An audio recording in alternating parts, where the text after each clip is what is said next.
Hola, buenas tardes a todos. ¿Qué tal estáis? El personaje de hoy es una señora nacida en 1929 en Estados Unidos, concretamente en California. Bueno, nuestro protagonista se llamaba Dorothea Helen Gray. Nació en una familia que se encargaba de recolectar algodón. Aproximadamente a la edad de 9 años quedó huérfana porque su padre que fue el primero en morir a causa de una tuberculosis y un año más tarde lo haría también su madre, esta vez por un accidente de motocicleta. Así que la enviaron a un orfanato donde estuvo unos meses hasta que unos parientes de Fresno la recogieron y la llevaron a vivir con ellos. En el año 1945, con 16 años, tomó la determinación de casarse con un soldado llamado Fred Mazfull, quien la dejó embarazada en 3 ocasiones. La primera hija, nacida en el año 1946, fue enviada a vivir con unos parientes de Dorotea.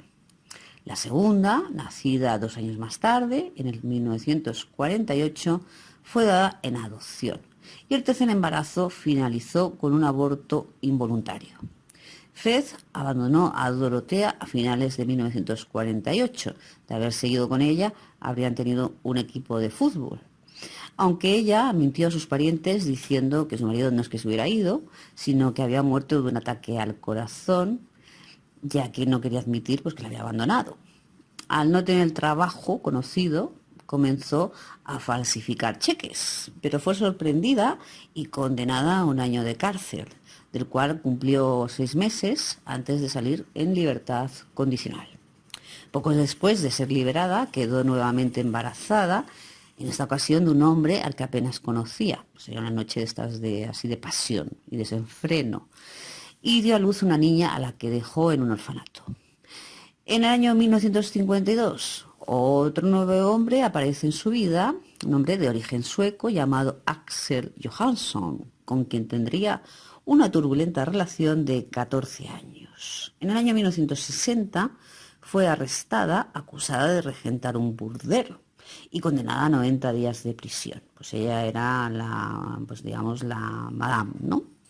Poco después de ser liberada, fue detenida nuevamente, esta vez acusada de vagancia, es decir, de no hacer nada. Si eso fuera a día de hoy una especie de delito, ¿cuánta gente estaría metida en la cárcel? Bueno, pero por aquel entonces era delito en Estados Unidos, la vagancia, y le condenaron a otros 90 días de cárcel. La mujer estaba más en la cárcel que en la calle. Posteriormente encontró, tras salir de la cárcel, trabajo como auxiliar de enfermería, comenzando a cuidar a personas dependientes, dícese discapacitados y ancianos, en sus propios domicilios. Con el tiempo le fue bastante bien, por lo que decidió alquilar una casa grande a donde se mudaron sus pacientes, clientes, llamémosle como queramos. También empezó a gestionarles las pensiones que estos cobraban. Y esto es lo más interesante, obviamente. En 1966, cuando contaba con 47 años, se divorció de Axel, aquel que os he comentado que tuvo una relación tormentosa y turbulenta con él, de origen el sueco. Recordad que se casó con él en el 52. Bueno, pues en el 66 se divorció de nuestro querido Axel y pocos meses después se casó en Ciudad de México con un señor llamado Roberto Puente, al que debe su apellido, Dorotea Puente. Era un hombre de 28 años con quien tan solo estaría casada 2 años, a pesar de conservar, como os acabo de comentar, su apellido. Le molaría eso de Puente y le molaría lo de lo latino, que está muy bien. Tras este divorcio, se mudó a Sacramento, donde alquiló una casa de 3 pisos y 16 habitaciones, casi el Palacio de Buckingham, en las que siguió atendiendo a gente discapacitada en una especie de geriátrico, pero no oficial, no declarado. En el año 1976 volvió a casarse. Bueno, esto es increíble, ¿eh? Aquí la gente se casa y descasa. En fin, esta vez con un hombre alcohólico y violento llamado Pedro Montalvo, también de origen hispano, aunque solo estaría conviviendo con él unos meses antes de pedirle el divorcio.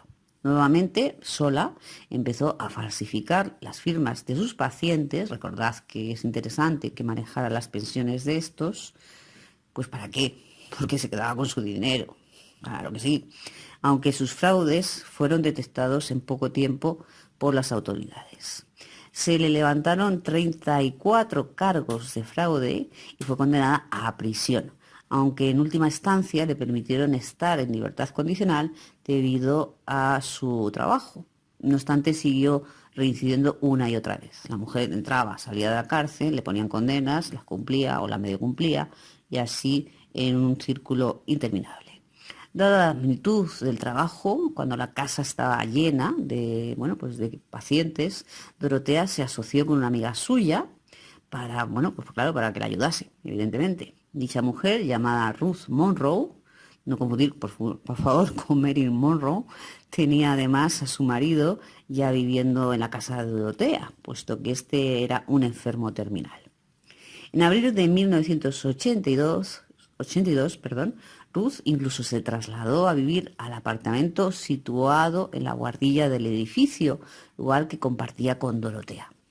Sin embargo, Ruth falleció en mayo de ese año, de 1982, a los 61 años por una sobredosis de codeína y paracetamol.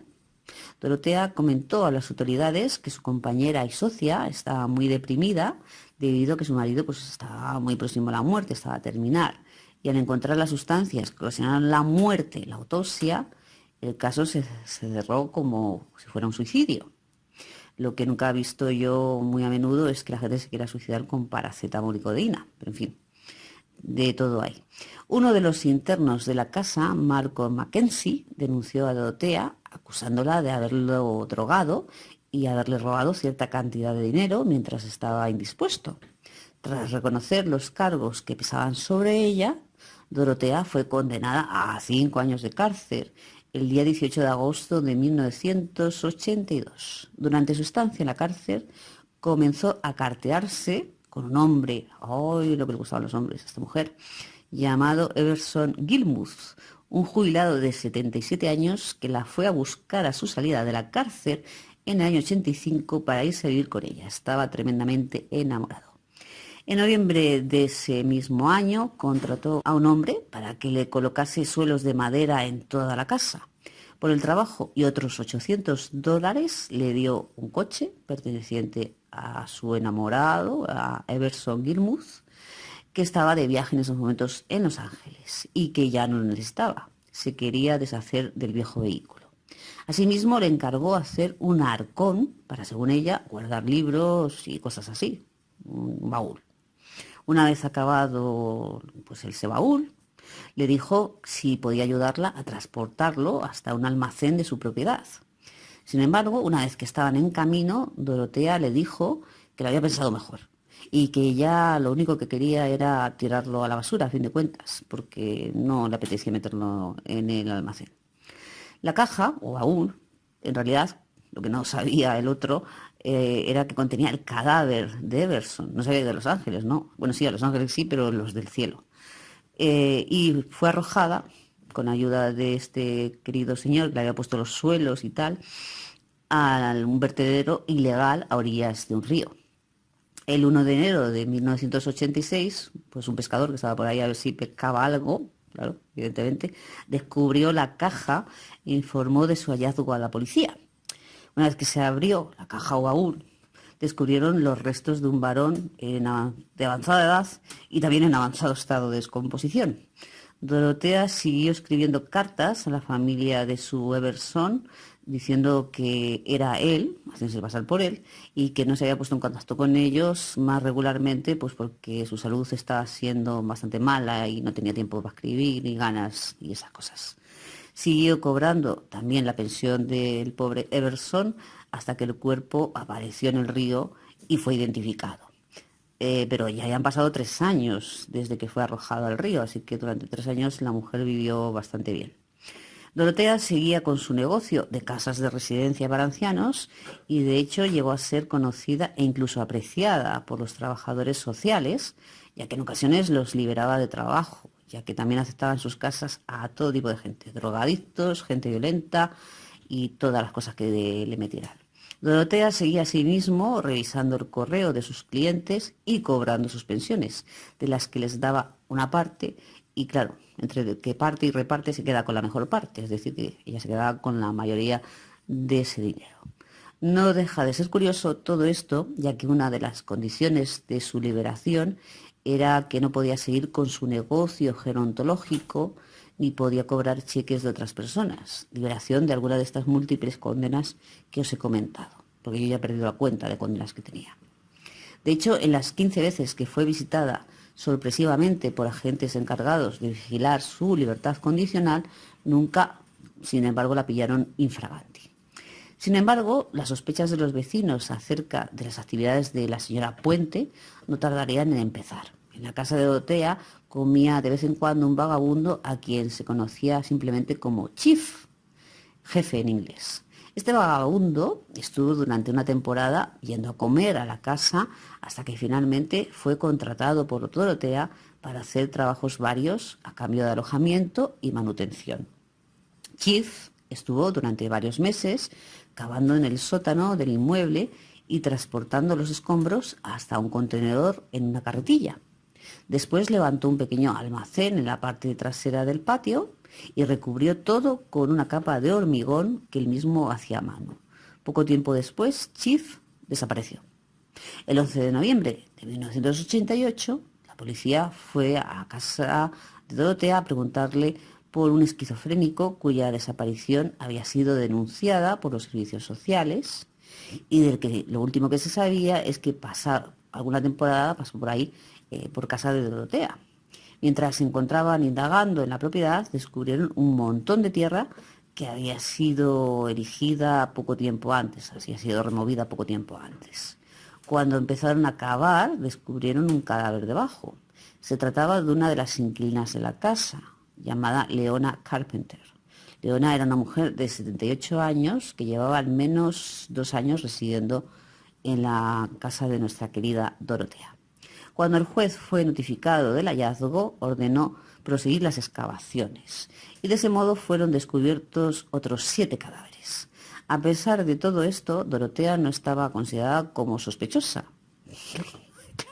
No sé, me río porque, claro, recordad que las excavaciones eran en el jardín de su casa. Y tenía libertad para entrar o salir de la casa a su gusto. De hecho, aduciendo que se iba a tomar una taza de té a un local cercano, se fugó a Los Ángeles. Mientras se encontraba en esa ciudad, intentó entablar conversación con un anciano, pero este la reconoció por la descripción de los periódicos y alertó a las autoridades. Dorotea fue detenida y llevada ante el juez acusada de 9 asesinatos. El juicio comenzó en octubre de 1992 y terminó un año después. Tras varias semanas de deliberaciones, el jurado se estancó en un empate entre que era culpable y que era inocente, por lo que el juez determinó al jurado como incapaz de llevar a un veredicto y aplicó una ley en la que ante la confesión de Dorotea se la condenaba a cadena perpetua sin posibilidad de libertad condicional.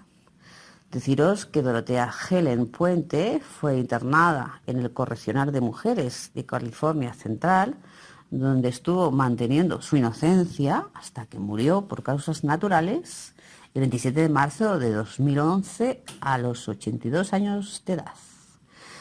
Bien, ha llegado el final del vídeo y un pequeño comentario. En la caja de comentarios, y valga la redundancia del anterior vídeo, una señora encantadora me dice qué horrible hablas o qué horrible comentas. Ya no recuerdo bien, mi memoria es bastante frágil.